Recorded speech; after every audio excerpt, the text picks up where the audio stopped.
제가 최근에 그 하이브리드 모델의 HDA 시스템을 작동시킨 것을 상대로 해가지고 연비 대결을 한번 해본 적이 있는데 졌습니다.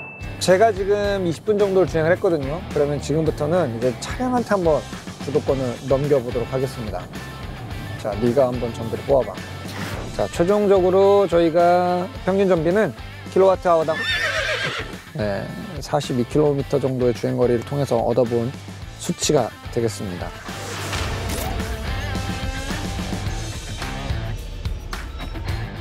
안녕하세요, 강동입니다. GV60가 나왔습니다.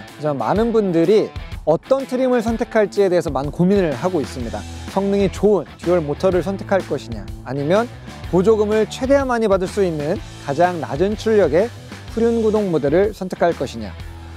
저는 후륜 구동을 한번 골라봤습니다. 과연 GV60의 가장 엔트리 모델, 어느 정도로 운전하기가 편한지, 또 어느 정도 성능을 내줄 수 있는지, 그리고 가장 전비가 좋다고 하는데 추운 겨울철에 어느 정도까지 달릴 수 있는지 직접 확인해 보겠습니다.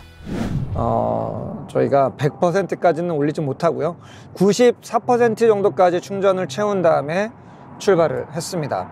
네, 168kW급의 모터 하나를 뒤쪽으로 구동하고 있는 보조금을 최대로 받을 수 있는 GV60의 가장 엔트리 모델입니다. 스탠다드 모델이고요. 네, 충전소에서 리셋을 했고요. 네, 그리고 저희 다음 휴게소인 홍천 휴게소까지 고속도로 제한 속도를 따라서 주행을 해볼 건데요. 약간 중저속 구간에서 부드럽게 운전하는 것보다 이 고속 구간, 모터에서 하이 RPM을 계속해서 돌려주면서 사실상 모터는 이 제한 속도 정도 달리기 시작할 때는 이미 가장 효율이 좋은 구간을 벗어나서 토크도 하락하기 시작하는 그러한 구간에 들어서거든요. 그런 구간을 계속해서 유지하면서 달려야 되기 때문에 고속도로 전비가 그래서 전기차가 좋게 나오지를 않아요. 그런데 과연 어느 정도 수준까지 나올 수 있을지 한번 보도록 하겠습니다. 지금 실내 온도는 22도, 그리고 열선과 이 운전대 열선까지도 지금 다 켜놓고 주행을 하고 있습니다. 자, GV60의 공조장치 보면은, 네, 이제 오토를 활성화하게 되면 주행 가는 거리가 히터를 작동하면서 겨울철에는 꽤 많은 거리를 깎아먹게 됩니다. 지금 같은 경우에도 네, 오토 버튼을 누르게 되면 주행 가는 거리가 456km에서 393km로 떨어지게 됩니다. 이 킬로와트 아워당 소비하는 전력 자체가 그만큼 더 늘어난다라는 거죠. 이 엄청나게 큰 부피의 공기를 그 히터를 통해서 가열하기 위해서 또 그걸 블로어 모터로 불어내야 되는 이런 부분들에서 전기가 좀 많이 소비가 되게 됩니다. 일단 이 상태로 한번 달려볼게요. 확실히 오르막 구간이기 때문에 네, 전비가 많이 떨어지고 있습니다.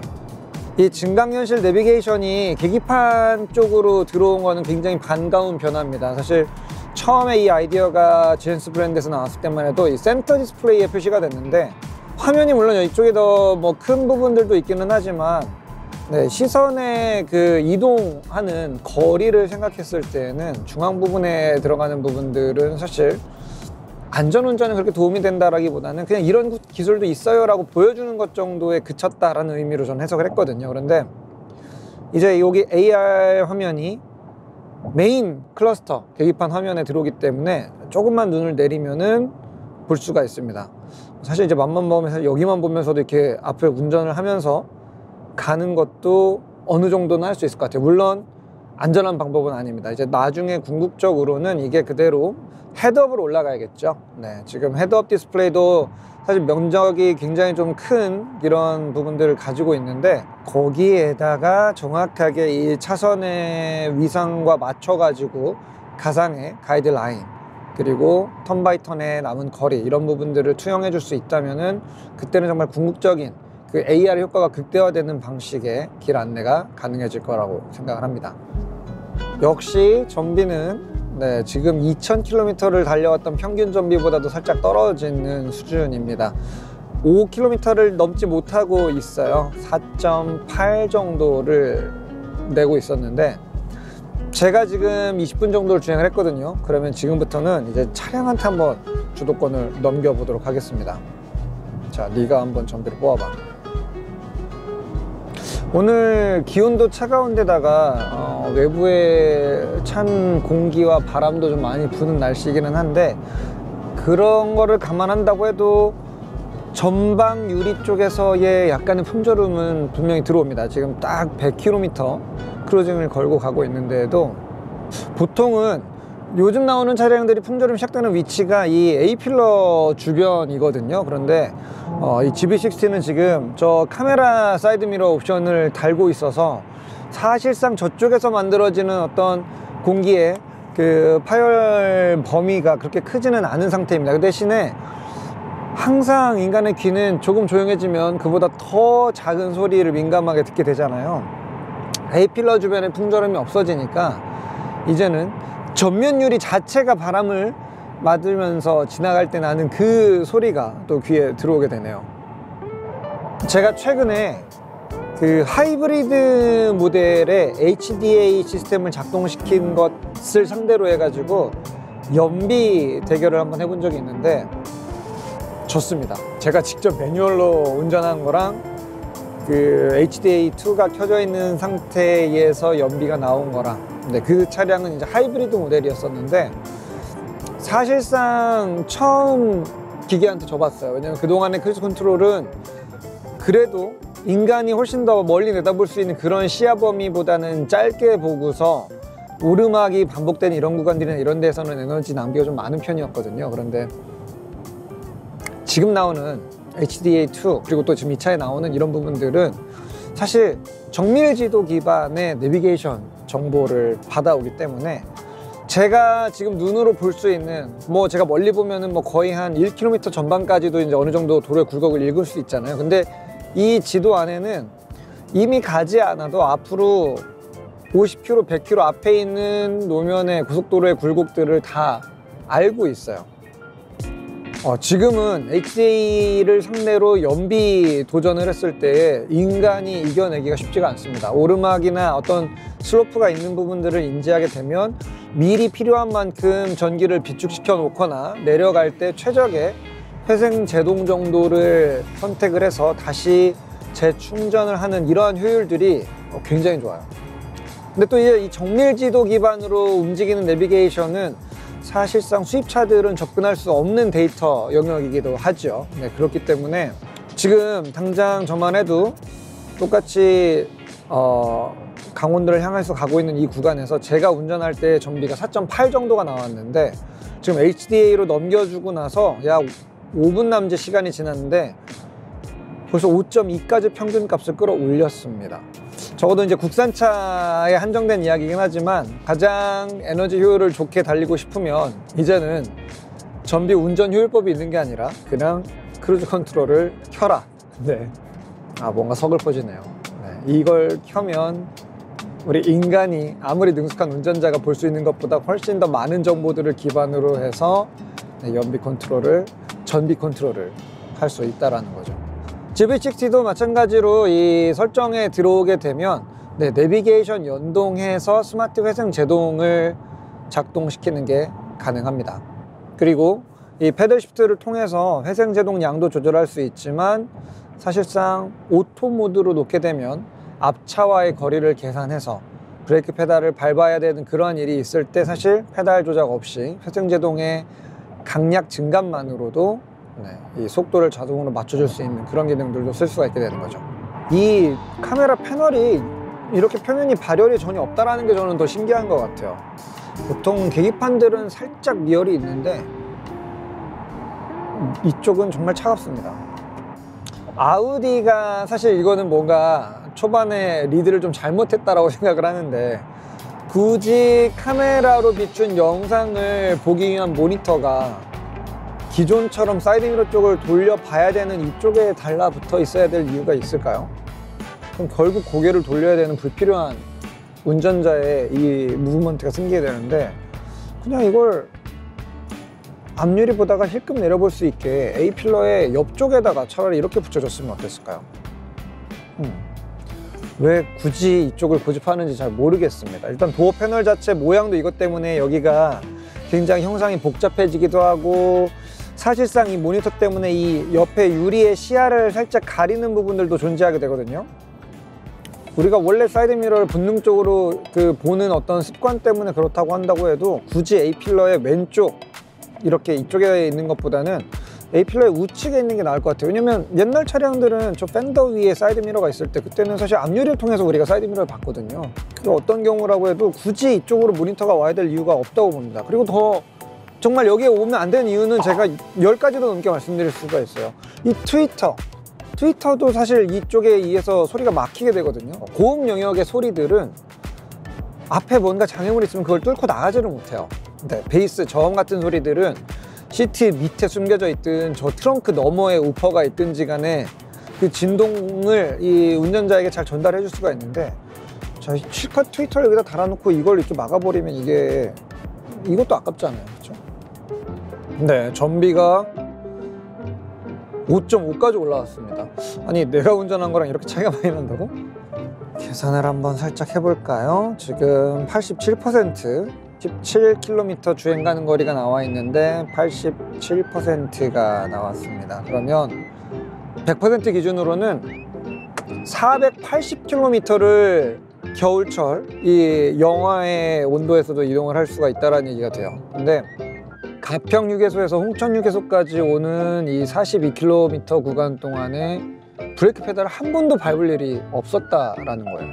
자, 최종적으로 저희가 평균 전비는 킬로와트아워당 5.5km, 네, 42km 정도의 주행거리를 통해서 얻어본 수치가 되겠습니다. 이 엔트리 모델의 그 기본 서스펜션 느낌은 리뷰에서도 좀 많이 찾아보기가 어려운데 꽤 단단한 편입니다. 그러니까 승용차 라인업인 G90, G80, G70랑 봤을 때 딱 G70급의 그 느낌을 그대로 구현해 놓은 것 같은 그런 하체 감각을 가지고 있어요. 이제 듀얼 모터 버전으로 가게 되면 이보다는 조금 더 고급스러운 느낌이 나지만 우리 EV6랑 비교한다고 했을 때에도 무려 EV6 버전보다 살짝 더 단단하게 느껴질 정도로 은근히 스포티한 감각들을 물씬 풍겨주고 있습니다. 액티브 사운드를 여러 가지 방식으로 여러분들 취향에 맞게끔 설정할 수가 있어요. 뭐 볼륨부터 시작해서 가속 페달을 밟았을 때 민감하게 소리가 올라가는지, 선형적으로 올라가는지, 아니면 조금 더 느리게 증가하게 할 건지, 뭐 이런 것들도 다양하게 설정을 할 수가 있습니다. 지금 이거는 미래에서 온 사운드고요. 가솔린 엔진 사운드. 현대차 엔진 소리가 아닌데? 네, 그리고 전기 모터 사운드를 더 라이브하게 들을 수 있는 그런 모드도 있습니다. 네, 공조장치를 겨울에 켜고 안 켜고는 지금 주행 가는 거리에서 약 10% 정도의 차이가 납니다. 그러니까 히터를 사용하지 않으면 표시되고 있는 주행 가는 거리를 10% 정도 더 늘릴 수 있다는 개념이에요. 지금도 73% 정도가 남아있는 상태에서 주행 가는 거리가 약 309km, 히터를 쓰지 않으면. 그러니까 열선과 운전대 히터만 이용해서 여러분들이 주행을 한다고 하면은, 그러면은 10% 정도 주행 거리를 더 추가 확보하는 게 가능하다는 것도 팁으로 알아두시면 좋을 것 같습니다.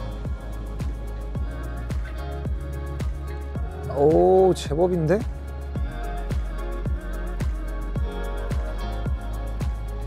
오, 제법인데? 이 차가 이 국도에서 돌아나가는 이런 느낌으로 봤을 때는 저는 미슐린의 파일럿 스포트 올 시즌 타이어라고 생각을 했거든요. 근데 프라이머시의 올 시즌이었어요. 그러니까 타이어의 그립 레벨이 프라이머시면은 사실상 그냥 일반적인 승용형 타이어 수준에서, 그쵸? 스포티한 감각의 타이어는 아니거든요. 그럼에도 불구하고 일단 국도상에서, 와인딩 모드상에서 느껴지는 운전의 재미, 그리고 생각보다 이 타이어의 스키드 노이즈가 들리지 않는 어떤 이 의외의 방어력 이런 부분들은 대단합니다. 자, 168kW라고 하는 이 가장 기본 출력, GV6의 가장 기본 출력도 와인딩에서 앞차를 추월하기에는 충분히 만족스러운 추월 가속을 보여주게 됩니다. 그리고 이 차량의 무게는 2톤을 살짝 넘기지 않는 1.9톤대에 머무르고 있는데요. 그리고 이제 단순히 전기차는 우리가 이 마력의 개념으로 생각하는 것보다는 저속 구간에서의 마력이 더 중요합니다. 우리가 항상 이 마력은 최고 RPM에서 나오는 마력 기준으로만 생각을 하고 있기 때문에 상대적으로 뭐 220에서 30마력대 정도의 출력이면 부족한 느낌 아니야 라고 생각할 수 있거든요. 하지만 하지만 실제로 우리가 몸으로 느끼는 가속감은 토크라는 개념에서 오기 때문에, 그리고 그 토크는 저회전에서 가장 효율이 좋고, 그 저회전의 토크가 높다는 얘기는 그 저회전에서 나오는 전기 모터의 마력도 높다라는 겁니다. 항상 우리는 마력을 생각할 때 위쪽 끝단 부분에서 우리가 잘 쓰지도 않을 그 영역에서의 마력만을 생각하는데, 실제로 우리에게 일상 영역에서 이 차가 힘이 부족하지 않다 느끼는 거는 저회전 때의 마력 부분들을 계산할 필요가 있습니다.